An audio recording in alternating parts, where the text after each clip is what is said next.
Good morning, or good afternoon, I'm not sure. Maybe it's just about afternoon now. It's very good to be here and great to be invited to speak at the conference. A very quick bit about myself and the work we're doing, and then I'll just talk for a few minutes about just 5 areas where we see many of the challenges being faced by non-profit organizations working in developing countries like us when it comes to raising capital and trying to attract investors and donors.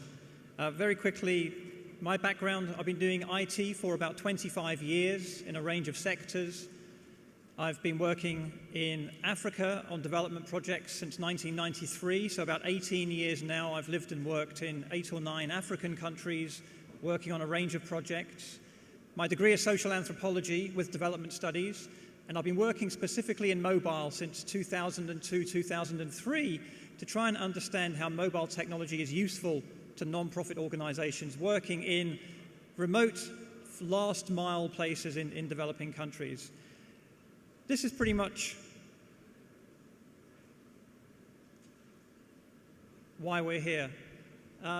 Depending on which numbers you look at, there's 4 to 4.5 billion mobile phones in the world today, and many are finding their ways into the hands of some of the most marginalized and poor people on the planet. So for the very, very first time, we have an opportunity through these mobile phones to start to connect directly with many of the people we've been trying to help, perhaps for the last 40, 50, 60 years as organizations. And it can really make the whole process of providing information and reaching out and connecting in a meaningful way with these people, makes it much more efficient and makes it much, much more fast. And overall, it's really kind of revolutionized, I suppose, the way that non-profit organizations are able to work. This is where I do most of my work. This is an area called Bushbuck Ridge in South Africa. These women are queuing to collect water, and it's pretty much all they do. They spend most of their days just collecting water, queuing for water, taking it back, making other journeys. It's quite a challenging environment for them, and also if you think about technology and how we use things like mobile technology, it's also very challenging to think about how we can make the technology relevant and useful. What could we possibly do with a mobile phone that's useful to people like this? These are kind of the tougher questions, and I personally like these types of questions. Other people can deal with the easy ones. I think for me, this is where the need is the greatest and where I need to be spending my time. This is a piece of software that I created in 2005. It's called Frontline SMS, and it's a text messaging hub, a text messaging system which runs from a low-cost laptop computer. You plug in a mobile phone with a cable, and then you can start to add the numbers of the healthcare workers or the farmers or the community members that you want to reach out to, and you can send them all a text message. And they can then respond, so you can run surveys, you can ask opinions, and you can engage in a two-way, meaningful way with these people from some very, very basic equipment. The technology itself is very, very simple.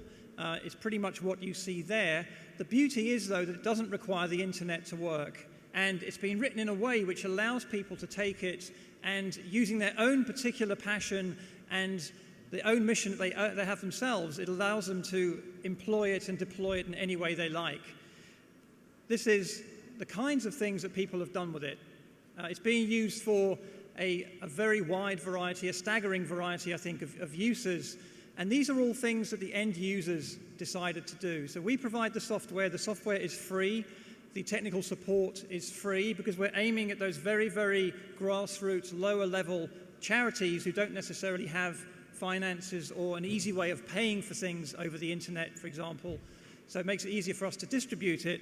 But these are all things that they've decided to do with it, and the software is being used now all around the world in over 60 countries to deliver social change and to allow people to receive vital health information, agricultural information, to report issues of domestic violence or government corruption, or to encourage people to get involved in government transparency, to do surveys, all sorts of different things. And this is the exciting thing for me, is that when you provide these tools and allow people to use them in the way that they wish to use them, all sorts of very, very exciting innovation can happen in the kinds of places where you wouldn't necessarily expect it. So going on to the capitalism subject, I do write about this quite a lot, and here's a blog post up here on the screen you'll see, which is one that I wrote recently, which talks about some of the challenges of organizations like our own and others that I know and have seen and have worked with in trying to raise awareness around the work they're doing, to try and attract investment, to try and attract donor funding, to really enable them to continue their work. And I think there's 5 very quick things I can say about this here. Many of the people I meet when I'm traveling are reluctant innovators. They didn't choose to innovate or choose to become inventors. They are frontline healthcare workers or farmers who see a problem and they decide to try and build a solution to fix that problem. They are not business people. So many of the things you will see and many of the amazing ideas that I come across don't have business models and don't have any kind of business structure around them because the people that come up with those ideas don't have those types of skills. That's a very important point, I think, to make. Also, in terms of measuring return, if you're an investor and you put in $1,000 into something and you get $1,500 back, it's quite clear you've made a return. When you're investing in projects which deliver social good, social change, the numbers aren't so easy to work out. When you're delivering health information, it can be very, very hard to specifically pin down what your service is doing in real numbers and what real change you have created. And that's part of the problem as well, that it's hard to know whether you're actually investing in something that's working or not. Also, many of the returns that you'll see from some of these projects are future returns. So if our software is used in education or in health, those are benefits you will see in 10, 15, 20 years' time, not tomorrow or next week. And again, it's hard to really pin back and say with all the other initiatives going on around health and education that it was our one that made that difference. So that's another quite tricky thing. Also, I think part of the plain truth for many of the people I know in my sector is that not all projects are sustainable. If you're a business and you're not financially sustainable, you go bust and you go and do something else. There are some amazing projects out in developing countries delivering some very, very valuable, much needed services to some of the poorest communities on the planet, and there is no business model around doing that in many cases.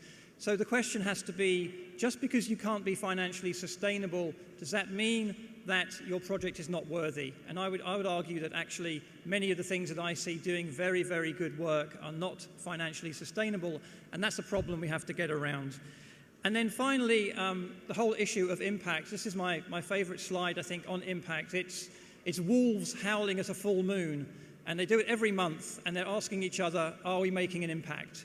Because they're not really sure what they're trying to exactly achieve. They know something's going on potentially, but at the end of the day, it's sometimes hard to really understand in numbers, because people crave numbers, what some of these things are doing out there. There's plenty of anecdotal evidence, but knowing what to measure, how to measure it, these are all challenges that I see on a daily basis, and they're challenges that we face in our projects as well. So I'm looking forward to discussing with the panel over the next half an hour, 45 minutes, some of the questions around how we address some of these issues and how, as an industry, we can attract investment and capital to continue some of these social change projects. Thank you very much. Thank you.